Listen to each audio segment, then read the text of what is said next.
Pernah nggak merasa justru orang yang paling kita sayang, paling kita percaya, paling kita jaga, adalah orang yang akhirnya paling sering bikin kita sakit? Lucu ya, orang asing lewat di jalan ngomong kasar, kita bodo amat. Tapi satu kalimat dari orang terdekat bisa bikin kita kepikiran berhari-hari. Kenapa bisa begitu? Kenapa yang dekat justru paling melukai? Hari ini kita bahas tuntas, dari sisi psikologi dan pengalaman manusia. Kita mulai dari hal pertama, kedekatan sama dengan ekspektasi. Semakin kita sayang seseorang, semakin kita memberi mereka akses ke diri kita, emosi kita, rahasia kita, masa lalu kita. Dan secara nggak sadar, kita membangun ekspektasi. Kamu harusnya ngerti aku, kamu harusnya jaga perasaanku, kamu harusnya nggak gitu. Padahal kenyataannya, mereka tetap manusia. Kadang capek, kadang egois, kadang nggak peka. Saat ekspektasi tinggi tidak terpenuhi, rasa kecewanya berlipat. Makanya, kalau orang asing melakukan hal yang sama, rasanya biasa aja. Tapi kalau dilakukan oleh orang yang kita sayang, itu berubah jadi luka.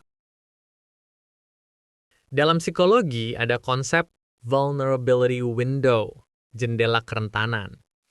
Kita hanya membuka jendela ini kepada orang yang kita percaya. Waktu kita tuh tanpa sadar sedang meletakkan baju besi. Ke orang lain, kita pakai pelindung. Ke orang terdekat, kita buka semua. Dan sayangnya, ketika seseorang bebas menyentuh hati kita, mereka juga punya kesempatan untuk melukainya, bahkan tanpa bermaksud. Bukan karena mereka jahat, tapi karena mereka punya akses yang orang lain tidak punya. Karakter asli muncul di hubungan dekat. Ini bagian yang sering pahit. Orang menunjukkan versi paling jujur dari dirinya kepada orang yang dekat. Di luar, mereka bisa sopan. Ke temen, mereka bisa sabar. Tapi ke kita, marahnya keluar, lelahnya keluar, sisi buruknya ikut keluar. Kenapa? Karena kita dianggap aman. Kita dianggap tempat paling nyaman, sehingga mereka nggak perlu berpura-pura.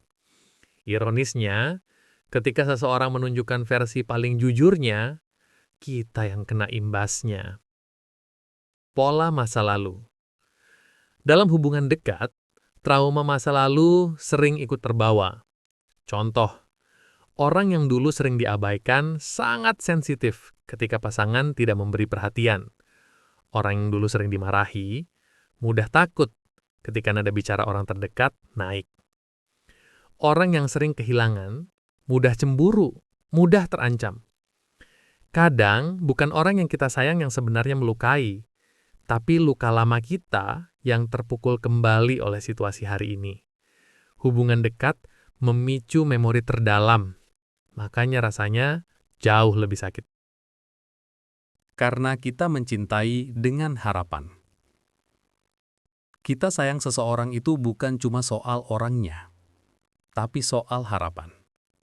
Kamu rumahku, kamu tempat aku pulang, kamu yang harusnya paling ngerti aku. Ketika orang yang kita tempatkan di pedestal itu goyah sedikit saja, kita langsung merasa seluruh rumah ikut runtuh. Padahal mungkin mereka cuma lupa, cuma lelah, atau cuma salah bicara. Tapi karena harapannya besar, sakitnya ikut membesar. Apakah berarti kita tidak boleh sayang? Tidak. Hubungan tetap bisa sehat. Cinta bukan masalahnya. Yang jadi masalah adalah ekspektasi, komunikasi, dan pola luka lama. Hubungan sehat bukan berarti tidak pernah sakit, tapi dua orang yang saling menyembuhkan, bukan saling menghancurkan. Cara mengurangi sakitnya.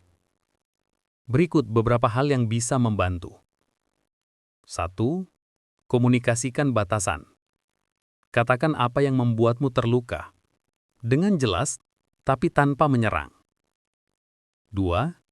Kenali traumamu sendiri. Kadang partner tidak sadar apa yang memicumu. 3. Pisahkan kesalahan kecil dari niat. Tidak semua hal menyakitkan dilakukan dengan sengaja. 4. Belajar memberi ruang. Bukan semua masalah harus diselesaikan saat itu juga. 5. Cintai tanpa menaruh beban berlebih. Sayang iya. Menuntut terlalu banyak jangan. Pesan reflektif. Orang yang kita sayang sering bikin sakit. Karena kita memberi mereka ruang untuk masuk ke hati kita. Dan hati itu lembut. Tapi ingat, cinta yang tepat bukan yang tidak pernah melukai, tapi yang membuat kita tumbuh, belajar, dan merasa pulang. Jika hubunganmu sekarang masih sering menyakiti, bukan berarti kamu lemah. Itu berarti kamu manusia yang sedang belajar menjaga hatinya sendiri.